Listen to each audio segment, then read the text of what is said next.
So let's stop applauding or propping up disobedience. Let's stop.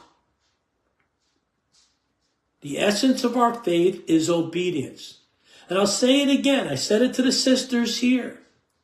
Regardless of whether you like the person who's in charge, regardless of whether you like what he's telling you to do, unless it's immoral.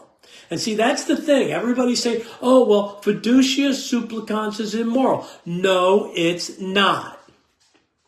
The suppression of the traditional Latin Mass is immoral. No, it's not. I don't agree with it, but it's not immoral. It's within the Pope's prerogative.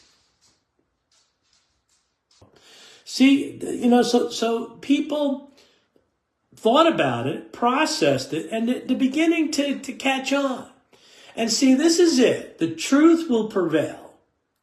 The truth is the same yesterday, today, and tomorrow. The Pope bashers will be exposed. The Pope haters will be exposed. Vigano will be exposed. Taylor Marshall will be exposed. Dave Nix will be exposed. Look at you. How about all of them are being all supportive of Frank Pavone, the laicized priest, pathological liar, serial sexual harasser in the workplace, right? I mean, and they are equating him to all these other canceled priests. Then how many canceled priests have gone down Vigano Road? Are in abject disobedience? See, this is really the essence of the problem in the church. Obedience is no longer applauded in the church. Disobedience is applauded in the church.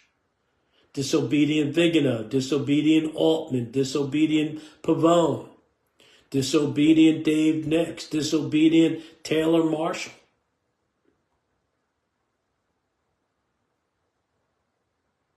If you're resisting, if you are rejecting, if you are disobeying, you are propped up.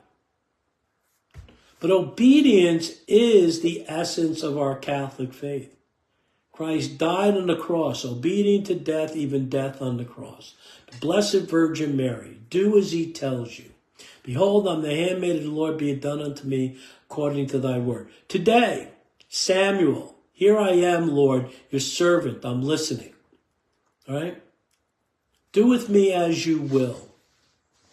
Christ became, when he died and became perfected, he became the source of salvation for all who obey. If you love me, you will do my will. If you love me, you'll do the will of the one who sent me.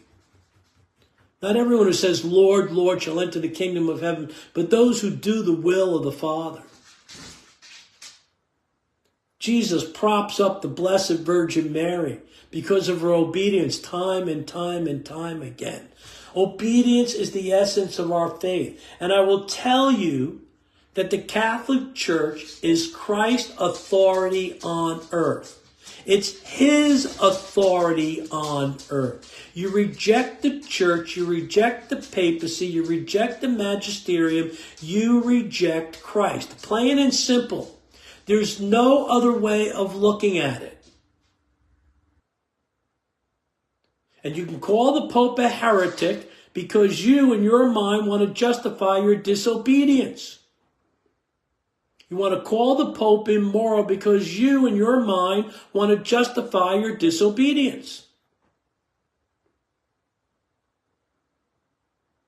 When you see Jesus face to face, he's going to have none of it. None of it. He's not going to ask you your opinion of the Pope. He's going to ask where you were obedient.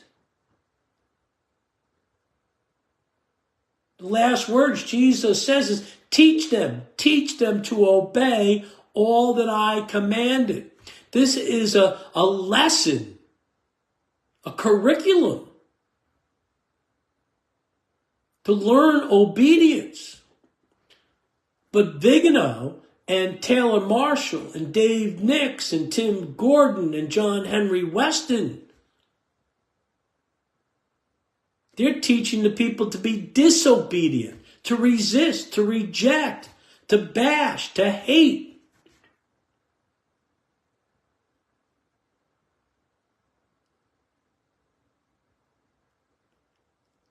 And I was going down that road on October 2nd, right? When the doobie is released, and I started doing some research and started doing some reading and started connecting the dots. I realized, oh my Lord, I'm not being disobedient.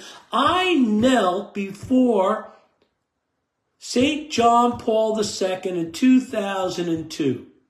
I knelt before him. I got pictures of it. And I told the Pope, now a Saint Pope, I pledge obedience to you and Mother Church. On my knees in front of the Pope, now a saint, and I said, I pledge my obedience to you and Mother Church. And I believe that that day, our Lord gave me the grace, even though I was tempted to go down Altman Road towards Vigano Cliff. He slapped me upside the head on October 2nd, and he said, no, you are to obey. You are to follow me. And that's what I'm doing. I stand with the Pope. I stand with the papacy. I stand with the church. And people like the people in this thread can criticize me. They can call me divisive. They can call me creating discord. No, I am not. The discord has already been created by those who are fostering disobedience. I am calling them out. And I am telling people, no, do not go down the road of disobedience which leads to division. Stay with the church. Stay with the Pope. Stay with the magisterium.